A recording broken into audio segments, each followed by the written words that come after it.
the emphasis on Africa and the rise of Christianity. And I'll tell you how I came to the subject briefly. Because I learned to read very early, because I wanted to teach Sunday school in a Baptist church, and because I was under the persuasion of a great lady, my great-grandmother, one of the great loves of my existence, because she was devoutly religious and a believer in the Bible to the point of saying everything in the Bible is true and not to be contradicted. And when I found all those white images and went to Grandma, Grandma said, "Shut up, boy. That's God's word." When I mentioned the curse and asked the question, what did we do as a people to get cursed? She rationalized it and said that, well, one day the veil will be lifted and we'll be freed of the curse. I could not deal with this because I had so much faith in her and her deep religious belief that everything in the Bible was true.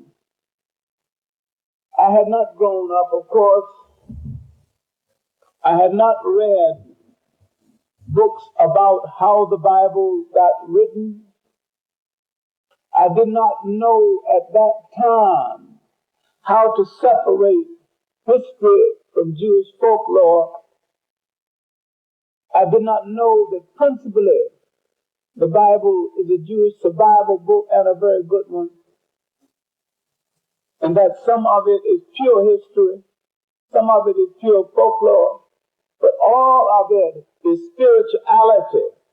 And we must understand, all of it was told as a spiritual story and for the spiritual enhancement of all men. I had not at that time looked at the Egyptian version and the Ethiopian version of the Bible.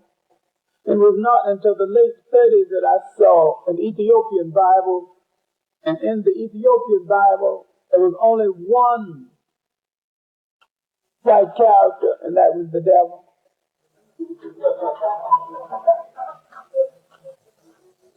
I had not at that time been exposed to all of that, or the literature concerning the religions of the world.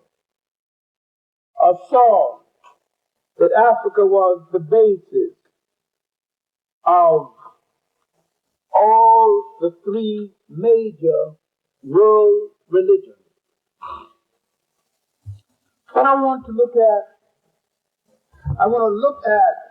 not only Africa as the basis of the world's religions, I want to look at the spirituality of the world of that day before the formal development of these religions. Because these religions were developed out of the spirituality that existed at the time. And that the spirituality at the time and the religions at the time was not a weekend thing. It was an all-conclusive thing, that it embraced the life of its inheritance. To such an extent, your religion determined your dress, your marriage, your diet. determined where you live. It determined the totality of your life. And it was not a partial thing in your life. It was a total thing in your life as your choice of spirituality supposed to be. Western man made it something that it was never intended to be. Now, my main point is that all of the elements that went into the making of the world's three major religions, Christianity, Judaism, Christianity, and Islam, all of the elements existed in Africa 3,000 years before the formal development of these religions. We want to look at these elements and look at these stories. Then we want to deal with the Hebrew interest and to what extent they copied African folklore and made this folklore a part of their history, and the same folklore having existed in Africa for thousands of years before they arrived.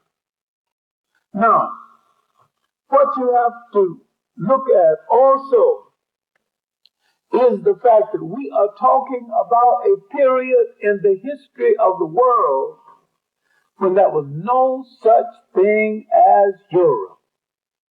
It's hard for you to believe this, and it is hard for you to understand that for most of the existence of the world, for most of the time, man has been functioning in the world.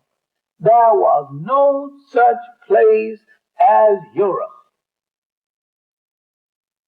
Now, we're looking at civilizations that existed before the creation of a place in in Northern Asia called Europe.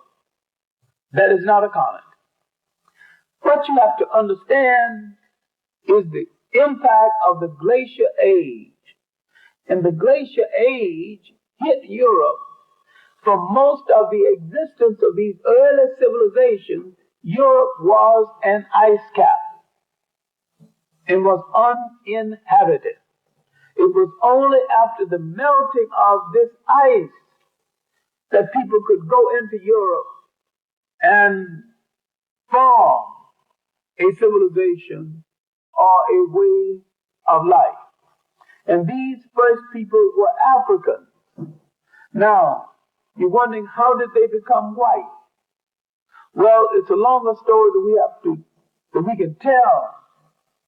But nature endows man and woman with the covering they need while nature put them down. And nature subtracts from man and woman things that they do not need in the climate and in the environment where nature put them down or where they choose to dwell. All right, now, Christianity developed out of African humanistic values and social thought.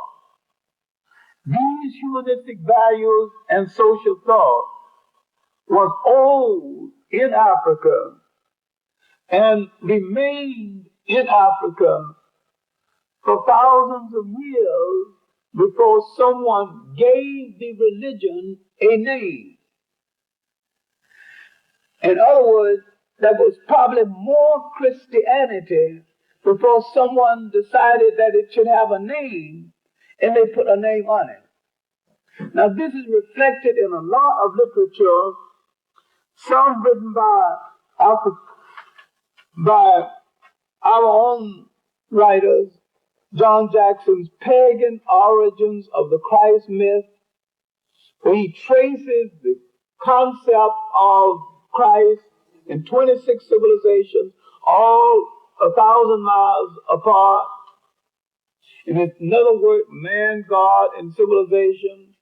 and another pamphlet, The African Origins of Christianity, and his new work, only out a few months ago, Christianity Before Christ. Now, the unfortunate thing about a book like Christianity Before Christ is that a lot of people will read the title, be intrigued with the title, and little afraid to read the book. And yet, he has treated the subject with great delicacy and with great respect. All he has done is to point out that all of the elements that ultimately went into the making of Christianity existed in Africa before Christ, and someone came along and a set of circumstances made man formalize those elements and give it a name. Now that is not disrespectful of the religion at all. It is a tracing of the origins of the religion to African sources, Nile Valley sources, mainly Ethiopia and the nations in the Nile Valley. We're not emphasizing Egypt alone, because Egypt alone was not the producers of this great civilization. A complex of nations in the Nile Valley produced this civilization and produced the religion. The concept of worship and the concept of a single God first appeared in Ethiopia. But the formalization of the concept would later appear in Egypt during the period of Akhenaten. All right, now, my point is that in looking at the religion, we have to look at the history